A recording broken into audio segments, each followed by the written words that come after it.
সাইদ ইবনে আমির আল জুমাহির জীবনীর মধ্যে একটা পাই যে উনি ওমর রাদিয়াল্লাহু আনহুকে উপদেশ দিয়েছেন, এটা কেন বিখ্যাত স্যার?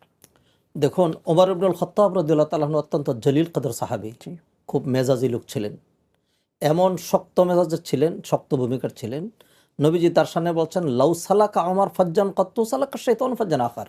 ওমর কোনো পথ ধরলে শয়তান ওই রাস্তা দিয়ে আসতেছিল, তখন ভয়ে বলতো সর্বনাশ, এই রাস্তায় যাওয়া যাবে না, ওমর ওমর আসছে, আসতেছে। অন্য পথে যেত। তো ওমর রাদিয়াল্লাহু তো হকের ব্যাপারে শক্ত ছিলেন। তো ওমর রাদিয়াল্লাহু তাআলা আনহুর সামনে শক্ত কথা বলা এটা সবাই সাহস করতো না। তিনি ওমর রাদিয়াল্লাহু তাআলা আনহুকে একদম ডাইরেক্ট উপদেশ দিলেন যে আমি তোমাকে উপদেশ দিচ্ছি, তুমি মানুষের ক্ষেত্রে আল্লাহকে ভয় করবে, আল্লাহর ক্ষেত্রে মানুষকে ভয় করবে না। অর্থাৎ মানুষ আত্মীয় হোক অনাত্মীয় হোক, মানুষের অধিকারের ব্যাপারে তুমি সবসময় একটা জিনিস খেয়াল রাখবে, সেটা হলো যে আল্লাহ সুবহানাহু ওয়া তাআলা তোমাকে দেখছেন। এটা যেন তোমার খেয়ালে থাকে।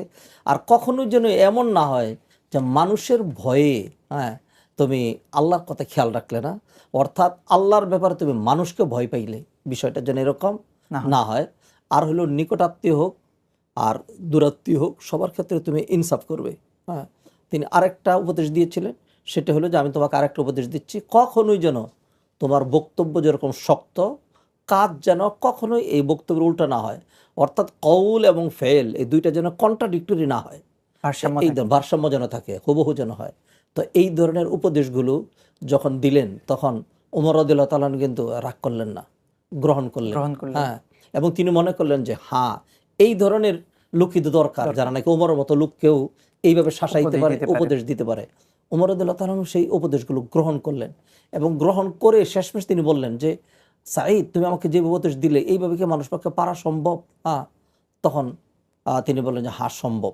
যে ব্যক্তি আল্লাহর কথা খেয়াল রাখবে এবং আল্লাহ যাকে তোমার মতো শানে বসিয়েছেন, সে যদি আল্লাহর কথা মনে রাখে, তাহলে তার পক্ষে সম্ভব।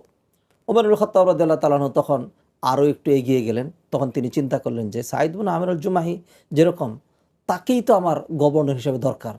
তখন তিনি চিন্তা করলেন যে তাকে আমি গভর্নর নিয়োগ দেই। তখন তিনি তাকে প্রস্তাব করার পরে সাঈদ ইবনে আমির আল জুমাহি, তখন তিনি একদম খুব জোর আপত্তি জানালেন যে খলিফাতুল মুসলিমিন, আপনি আমাকে এই ফিতনায় ফেলবেন না। তখন ওমর রাদিয়াল্লাহু তাআলা উল্টা খেপে গেলেন যে তোমরা আমার কাঁধে এত গুরু দায়িত্ব অর্পণ করে নিজেরা চলে যাচ্ছ, তাহলে তোমরা কি আমাকে ফিতনা ফেলে দিচ্ছ না, আমাকে সহযোগিতা করবে না? তোমাকে এটা নিতেই হবে। তারপর তিনি রাজি হলেন। তখন ওমর ইবনুল খাত্তাব রাদিয়াল্লাহু তাআলা তাকে গভর্নর হিসেবে পাঠাইলেন।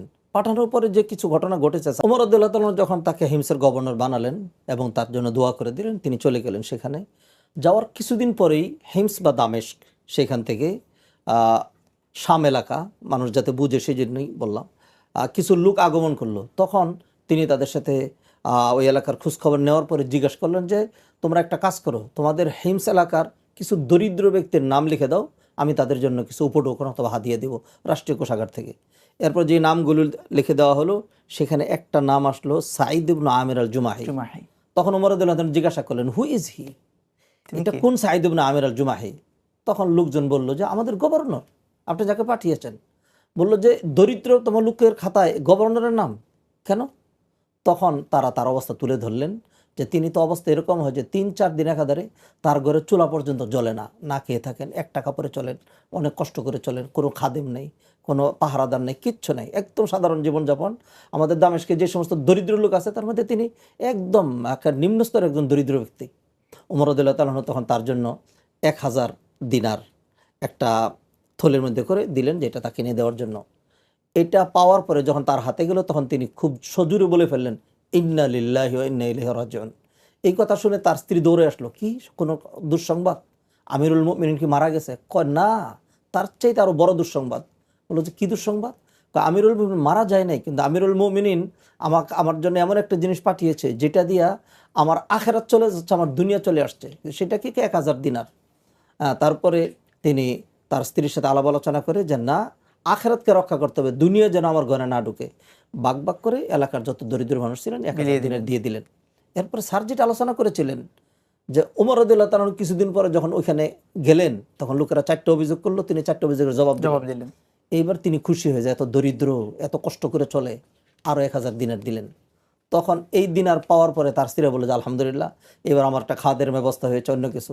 তখন তিনি বললেন যে আমি যদি তোমাদেরকে এর চেয়ে ভালো ব্যবস্থার কথা বলি তাহলে কেমন হয়? এর চেয়ে ভালো কি?